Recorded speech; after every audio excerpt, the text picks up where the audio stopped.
We talked about Jordan Peterson earlier, Yeah. and he's really well known now for talking about religion. And when I first heard about him, I actually didn't see the religious component in there. But if you read his 12 Rules for Life, and the more you listen to him talk, he's a very big fan of religious archetypes, of these stories being in our DNA. And look, that's a lot of what you talk about on Shots of Awe, of us being, you know, these beings that are always trying to put everything into a story, right? Yeah. I mean, I think he's a genius, man. I think he's a genius, but I think above all, he's a poet and a psychologist. I was watching his video when he was talking with Sam Harris, and Sam Harris was starting out by saying, you know, like, religion is just like astrology, you know? And so when you're professing the importance of religion, you're no different than somebody who's talking about astrology as something that somehow is legitimate, you know? And of course, he's expecting the audience to be like, we're scientific rationalists, we don't believe in astrology. But then Jordan Peterson's response was very different. He says, look, astrology was astronomy in its earlier form. And what we did when we looked at the stars as early humans was we draped the stars with our imaginations and our stories and our hopes and our dreams.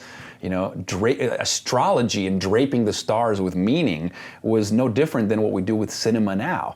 Gene Youngblood says that cinema reflects mankind's historical drive to manifest his consciousness outside of his mind in front of his eyes. So we do it with cinema, we do it with our stories. We exteriorize our consciousness. And that's what we were doing with astrology. We were draping the cosmos with our narratives and our stories and our archetypes, taking our insides outside so that we could look at ourselves. So we looked at the cosmos, we were really looking at ourselves. And I thought that was a fucking brilliant answer. Yeah. And I was like, oh yeah, I get it now. He's a poet, you know, he's a poet. Yeah. He is a poet. I saw a piece that he did about why you need art in your life. And he's talking about the importance of beauty.